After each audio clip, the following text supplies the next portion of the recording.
Chapter number 11, most important topic है हमारे पास, फुट ऑफ परपेंडिकुलर।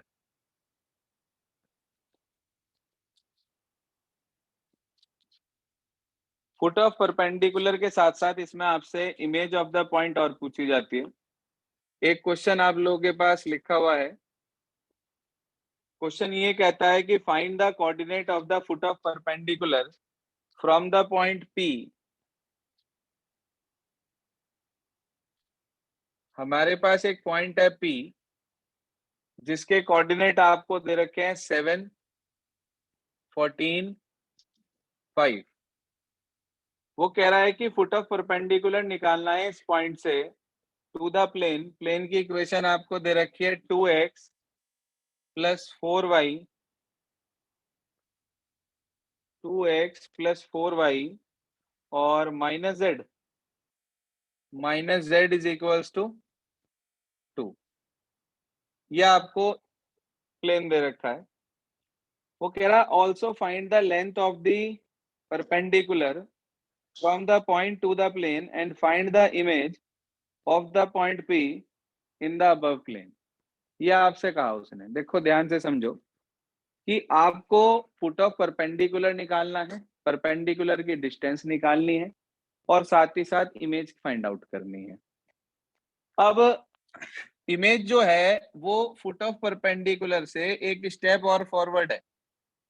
तो मान लीजिए कि हमने यहां से परपेंडिकुलर डाला जो कि प्लेन पर Q पॉइंट पे जाकर मिला। कहा मिला? जाकर Q पॉइंट पे जाकर मिला। हमें Q के कोऑर्डिनेट निकालने हैं, PQ की लेंथ निकालनी है और P पॉइंट की इमेज निकालनी है। सुनिए ध्यान से। हम क्या करेंगे, सबसे पहले इस PQ की इक्वेशन निकालेंगे। भाई PQ जो लाइन है वो एक पॉइंट से पास हो रही और इस प्लेन का जो भी नॉर्मल होगा, भाई नॉर्मल भी तो प्लेन पे क्या होगा? 100%। Normal is perpendicular to the plane and this line is also perpendicular to the plane. तो इसका मतलब this line is parallel to normal. Confirm? आप लोगों ने लाइन की इक्वेशन सीख रखी है, equation of line passing through a point and parallel to given vector b vector. Equation थी, याद है किसी? R vector is equals to a vector plus lambda b vector. और कार्टेशियन की बात करें तो x minus x1 upon a, y minus y1 upon b, z minus z1 upon c, where x1 y1 z1 is the coordinate of the point and AC are the DRS of perpendicular vectors। जो भी perpendicular vector होता है उसका DRS ABC से represent करे जाते हैं। तो अगर मैं बात करूं यहां से, थोड़ा सा गैप छोड़ देना, इक्वेशन ऑफ PQ, तो आप कहेंगे x माइनस x1 अपॉन ए का काम कौन करेगा? नॉर्मल के DRS मतलब 2। y minus y1 upon b equals to z minus z1 upon c का काम कौन कर रहा है यहाँ पे? -1। ये आ गई हमारे पास किसकी इक्वेशन? PQ की। इसे हमने कह दिया के, ब्रैकेट में लिख दिया से, इसके के इक्वल इसे मान लिया। यहां से आप एक्स वाई जेड की वैल्यू निकाल लीजिए। तो x कितना आ जाएगा? ये पूरा के इक्वल तो 2k प्लस 7। ये किसकी वैल्यू आ गई? y की कितनी आ जाएगी इसी तरह से वैल्यू? ऐसे ही बेटा z की कितनी वैल्यू आ जाएगी? -k plus 5। ये चेक कर लेना, ये -z ही है ना, यहाँ पे -1 ही लिखा है ना आपके सोल्यूशन में भी। तो ये आपके पास x y z आ गया हमारे पास। अब x y z का मतलब ये हुआ कि ये जनरल पॉइंट हो गया इस प्लेन के ऊपर, इस लाइन के ऊपर। सॉरी, हमने लाइन की इक्वेशन निकाली थी ना PQ। हमने ये जो एक्स वाई जेड की वैल्यू निकाली, it is the general point on line PQ। इसे हमने Q पॉइंट के कोऑर्डिनेट मान लिया। भाई जनरल है, कोई भी हो सकता है, मैंने कह दिया so point Q is 2k plus 7, 4k plus 14, comma minus k plus 5, इसे हमने क्या कह दिया, क्यू पॉइंट कह दिया। Q point line P Q पे होने के साथ साथ प्लेन पे भी है। पॉइंट क्यू जो है वो लाइन पे होने के साथ साथ प्लेन पे भी है। तो आप कहेंगे since q lies on plane it implies it must satisfy equation of plane. Plane की इक्वेशन को क्या करेगा, सेटिस्फाई। रख दो twice of 2k plus 7 plus 4 times of 4k plus 14 minus of minus k plus 5 equals to 2। हमने x Y Z के जगह ये कोऑर्डिनेट क्यू पॉइंट इसके अंदर पुट कर दिया। यहां से आप इसे सिंप्लीफाई करके के निकाल लो, कितना हो गया 4k plus 14 16k plus 56 plus के माइनस 5 इक्वल्स टू कितना 2। तो 16 और 4 20, 20 और 1 21 के, तो ये हो गया 14 और 56 70 में से 5 चले गए 60, तो 2 माइनस 65 21 के, हाँ जी सर 21 के इज इक्वल्स टू माइनस के 63, के कितना आ गया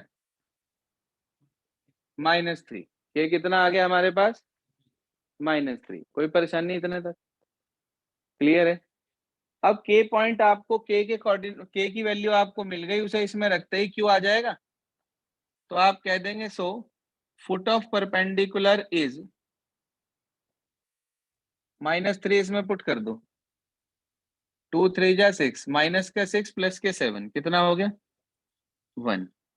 फिर इसमें रख दो माइनस के 12 प्लस के 14 2, फिर इसमें पुट कर दो 8। तो 1 2 8 क्या आ गया हमारे पास, ये फुट ऑफ परपेंडिकुलर आ गया क्यू, जिसके कोऑर्डिनेट 1 2 8 हो गए। आसान है काम। सबसे पहला काम पी क्यू की इक्वेशन, ठीक, उस पे जनरल पॉइंट को क्यू मान के प्लेन पे सेटिस्फाई, वहां से के की वैल्यू के हेल्प से क्यू के कोऑर्डिनेट। अब जैसे ही आपको क्यू के कोऑर्डिनेट मिल गए, तो क्या आप लेंथ ऑफ परपेंडिकुलर मतलब पी क्यू निकाल सकते हो। पी पॉइंट भी है, क्यू पॉइंट भी है, डिस्टेंस फार्मूला लगा के डिस्टेंस कैलकुलेट करना आता है सभी को। तो आप कहेंगे सो लेंथ ऑफ परपेंडिकुलर, हाँ जी, मतलब पी क्यू निकालना है भाई मुझे, अंडर रूट ऑफ, बोलिए sir, x2 minus x1 whole square y2 minus y1 whole square. बोलो 7 में से 1 चला गया 6 का स्क्वायर, उसके बाद 14 में से 2 चला गया स्क्वायर, 5 में से 8 चला गया या 8 में से 5 चला गया, बात एक ही है। 3 या -3 जो भी आएगा उसका स्क्वायर कितना होगा, इन्हें ऐड कर दिया सबको, कितना हो गया √189। हाँ जी √189, इसके हमने फैक्टर बना लिए, पहले इसे 3 से करा 63 आ गया, हाँ भाई 3 से डिवाइड करा 63 आ गया, फिर 3 से करा क्या आ गया 21, इसके ये आ गया 3√21 यूनिट्स, 3√21 यूनिट्स। ये आपको मिला लेंथ ऑफ परपेंडिकुलर, ठीक है जी। तो आपने दो चीजें निकालनी सीख ली, पहला फुट ऑफ परपेंडिकुलर, दूसरा लेंथ ऑफ परपेंडिकुलर, तीसरा अब जो हमारे पास आता है वो है इमेज, इस पॉइंट की इमेज। आपने क्लास 9th में 10th में रिफ्लेक्शन का कंसेप्ट पढ़ा था फिजिक्स के अंदर। When we place an object in front of the mirror, then the image formed behind the mirror is at the same distance as the object is in front of the mirror. जितना आगे object रखा जाता है, ठीक उतना पीछे उसकी image बनती है। यह आप लोगों ने फिजिक्स में पढ़ा था फंडामेंटल क्लास 10th में रिफ्लेक्शन वाले चैप्टर लाइट में। अब मेरे से वो कह रहा है इस प्लेन के अंदर मुझे इस पॉइंट पी के इमेज कैलकुलेट करनी है। तो मैंने क्या करा भाई, इसकी इमेज मार्क कर ली यहाँ पे, जिसे मैंने पी डैश कह दिया और अल्फा बीटा गामा से रिप्रेजेंट कर दिया। किससे रिप्रेजेंट कर दिया जी? अल्फा बीटा गामा से इसके कोऑर्डिनेट को रिप्रेजेंट कर लिया हमने। मान लिया लेट द इमेज भी अल्फा बीटा गामा। अब एक बात तो कंफर्म हो गई कि Q जो है वो इस पी डैश का क्या है? Mid point. भाई आपको अभी बताया मैंने, जितना आगे ऑब्जेक्ट उतना पीछे इमेज। तो अगर Q से P तक का डिस्टेंस और Q से P डैश तक का डिस्टेंस सेम है, तो इसका मतलब Q is the mid point of P dash 100%। तो बस आपको मिड पॉइंट का कंसेप्ट लगाना है। इसके बाद इसे हटा रहा हूं। आपने मान लिया let image of P is P dash alpha beta और गामा। अप्लाई कर दो मिड पॉइंट वाला formula. 7 plus alpha upon 2 equals Q का एक्स कोऑर्डिनेट कितना है भाई? वो ये उधर चला गया 2, 7 उधर जाके माइनस हो गया, 2 में से 7 गया, कितना आ गया? -5। बीटा प्लस 14 अपॉन 2 बराबर इसका वाई कोऑर्डिनेट 4 माइनस 14 -10। फिर ऐसे ही gamma plus 5 upon 2 is equal to 8। 16 में से 5 चला गया, गामा कितना आ गया? तो आप कहेंगे सो इमेज इज -5 -10 और 11। यही तो ठीक है जी। अब अगर मान लो एग्जाम में लिखा हुआ आ जाए सीधा सीधा कि find the image of this point in this plane, find the image of this point in this plane, तो आपको फुट ऑफ परपेंडिकुलर निकालना पड़ेगा। बिकॉज इमेज हम कैलकुलेट कर सकते हैं with the help of foot of perpendicular. तो इसलिए इमेज अगर आती है तो फुट ऑफ परपेंडिकुलर उसमें इंक्लूडेड है। लेंथ ऑफ परपेंडिकुलर की फिर जरूरत नहीं पड़ेगी। लेंथ ऑफ परपेंडिकुलर तब निकालेंगे जब वो कहेगा, उसने कहा फुट ऑफ परपेंडिकुलर निकालो, फिर लेंथ ऑफ परपेंडिकुलर निकालो, फिर उसने कहा इमेज निकाल लो। तो आपको ये तीनों बातें इसके अंदर सिंप्लीफाई करनी पड़ेगी। नहीं तो आप इसमें जहां तक वो कह रहा है वो चीज आप फाइंड आउट करें और आपका पर्पस सॉल्व हो जाएगा। क्वेश्चन क्लियर हो गया? इसी से मिलता जुलता एक क्वेश्चन और है, वो आपकी RS अग्रवाल में है, वो भी CBSE में आ चुका। उसमें सिर्फ अंतर इतना है कि वो आपसे कहता है कि find the distance of the, हाँ जी सर, क्वेश्चन आता है कि find the distance of the point this from the plane this along the line this. वो अलोंग द लाइन में आपको लाइन की इक्वेशन देगा parallel to the line this. एक एडिशनल लाइन इस क्वेश्चन में और आएगी जो कि इसके पैरेलल होगी PQ के। तो बस अंतर क्या है उस क्वेश्चन में और इस क्वेश्चन में? यहां तो ये परपेंडिकुलर था, वहां पे क्या होगा, जैसे ये प्लेन है तो वो इस तरीके से लाइन आई और ये दी हुई लाइन है, ये गिवन लाइन है आपको। तो जो इसके DRS होंगे ना, वो यहाँ PQ की जब आपको इक्वेशन निकलवाई थी फर्स्ट नंबर पे, अभी तो हमने PQ की इक्वेशन निकालने में नॉर्मल के DRS का यूज करा क्योंकि PQ नॉर्मल के पैरेलल थी। अब की बार वो आपसे कहेगा PQ is parallel to this line, वो लाइन की इक्वेशन देगा।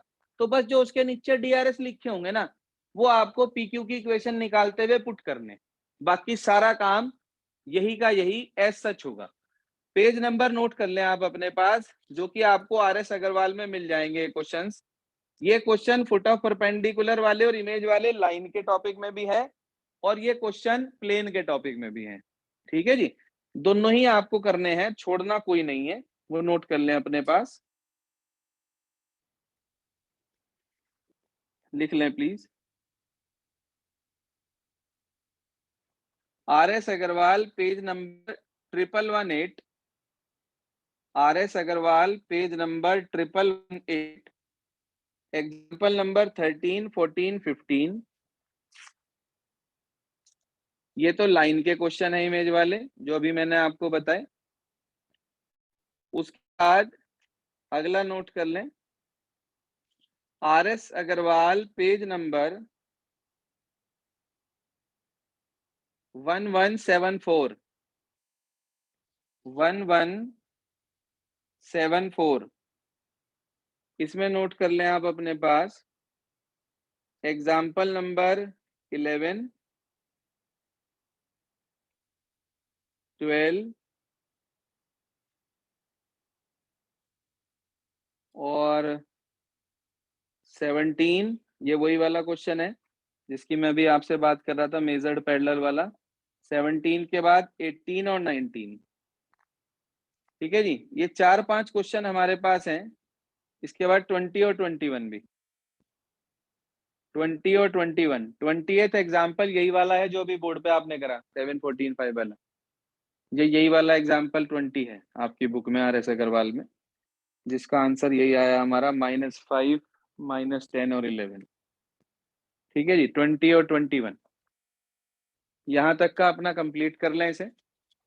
कल हम प्रोबेबिलिटी का काम करेंगे। ठीक है, मिसलेनियस को ड्रॉप करके अभी। बस जी, आज के लिए इतना ही।